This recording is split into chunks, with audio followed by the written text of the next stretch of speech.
నమస్తే,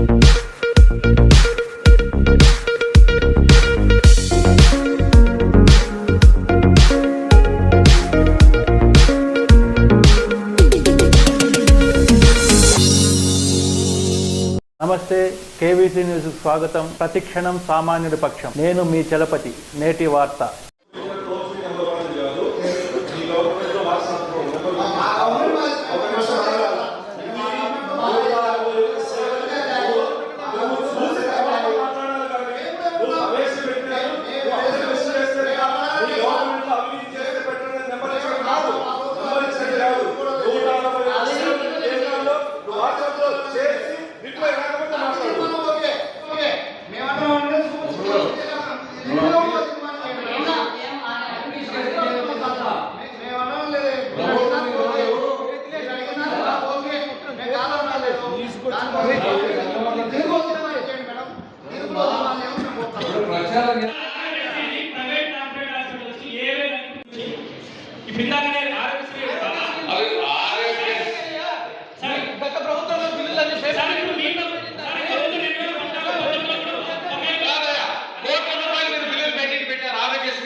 ఇంతకు ముందు మాదిరి హామీలు ఇచ్చి పారిపోయే ప్రభుత్వం కాదు. మద్యపాన నిషేధం చేస్తామని ఇలాంటి దొంగ హామీలు ఇచ్చి ఇప్పుడు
ఎవరు ఆందోళన నడుస్తున్నారు అనేది మాకు క్లారిటీగా తెలియజేయాలి.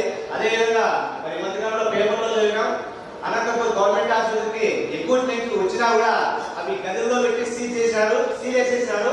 అవి వచ్చాయన్న విషయం అక్కడున్నటువంటి జిల్లా అధికారులు కానీ వైద్య అధికారులు తెలియకుంటే మరి ఎంతో ఇది కొన్ని కోట్లు ఖర్చు పెట్టి ఎక్విప్మెంట్ ఇస్తే కూడా ప్రజలకు ఉపయోగకరంగా లేకపోతే ఏ విధంగా ఇది అనంతరం దృష్టిలో ఒకసారి గౌరవ ఎమ్మెల్యేలు కానీ కలెక్టర్ గారు కానీ చర్యలు తీసుకోవాలి. కూటమి ప్రభుత్వం తను ఇచ్చిన హామీలను అమలు చేయలేక డైవర్ట్ పాలిటిక్స్ అనేది స్టార్ట్ చేసింది.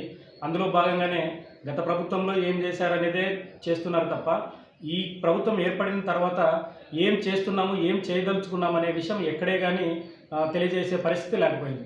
ఈరోజు చూస్తే ప్రతి ఒక్కరికి కూడా ప్రాథమిక హక్కుగా విద్యా వైద్యం అనేది చాలా అవసరం.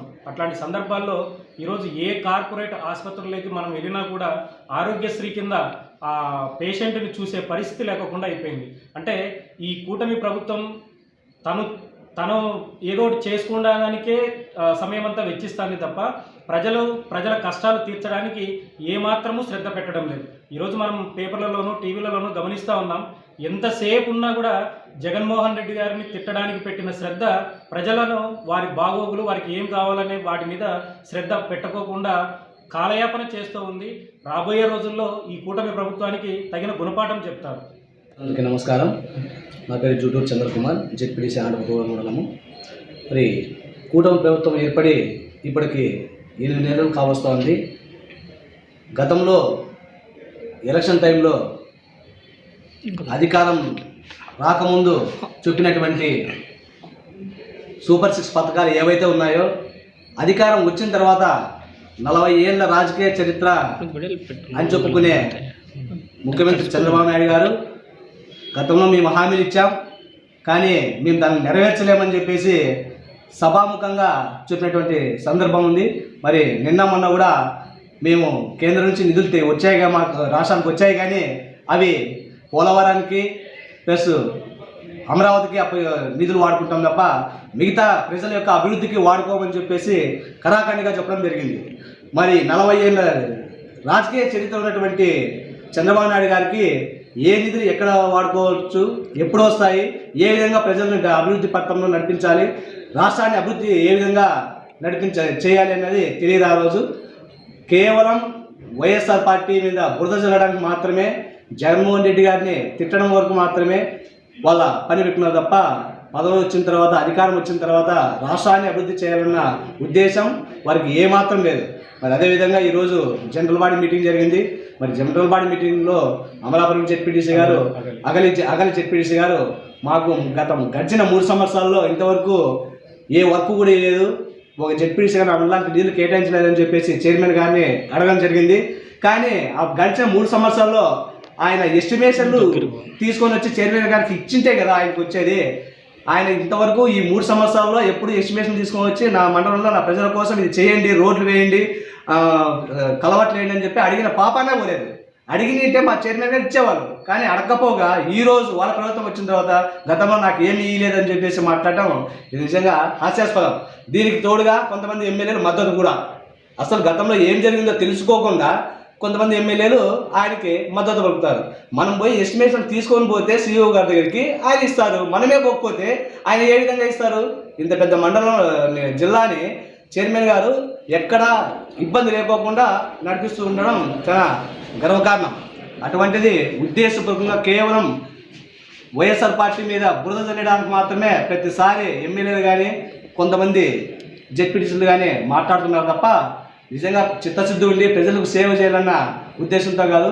మరి ఈ మధ్యకాలంలో రీసెంట్గా సోములతోటి దగ్గర నారాయణ జూనియర్ కాలేజీలో ఒక పిల్లవాడు ఆత్మహత్య చేసుకున్నాడు. దానికి కారణం ఏమంటే ఫీజులు ఎక్కువగా బలవంతం చేసి వాళ్ళ కుటుంబాలని ఏడిపించడం వల్ల, తల్లిదండ్రుల్ని ఎక్కువ బలవంతం చేయడం వల్ల ఆ అబ్బాయి మానసిక క్షోభను భరించలేక వాళ్ళ తల్లిదండ్రులు బాధలు చూసి తట్టుకోలేక కాలేజీ లేక వచ్చి దీని మీద ఎక్కడ ఈ మంత్రులు కానీ ఎమ్మెల్యేలు కానీ మాట్లాడరు. దాని గురించి ఎంక్వైరీ కూడా చేయించారు. ఎందుకంటే నారాయణ స్కూల్ అన్నీ వాళ్ళ మినిస్టర్ గారు కాబట్టి ఎక్కడ చేయరు. ఏదో ఒక హీరో వచ్చేసి తుకిస్లాటో కానీ చనిపోతే దీన్ని చాలా హై స్థాయిలో తీసుకెళ్లారు, కానీ ఒక పేద స్టూడెంట్ చనిపోతే మాత్రం ఎక్కడ ఈ ప్రభుత్వంలో స్టూడెంట్స్కి కానీ తల్లిదండ్రులకు కానీ న్యాయం చేయరు. దయచేసి మీకు అందరికి చెప్పడం ఏమంటే గవర్నమెంట్ స్కూల్లో చదవండి. ఈ ప్రైవేట్ కాలేజీలు కొడుగుల్లా పుట్టుకొస్తున్నాయి. ఇక్కడ ఉన్నటువంటి ప్రైవేట్ కాలేజీలో ఫీజులు నియంత్రణ చేయమని చెప్పేసి తెలియజేస్తూ సెలవు తీసుకుంటున్నాను. ఇంతటితో నేటి వార్త సమాప్తం. మరిన్ని వార్తా విశేషాలతో మీ ముందుకు వస్తుంది KV's news. Until then signing off మీ కేవీ చలపతి.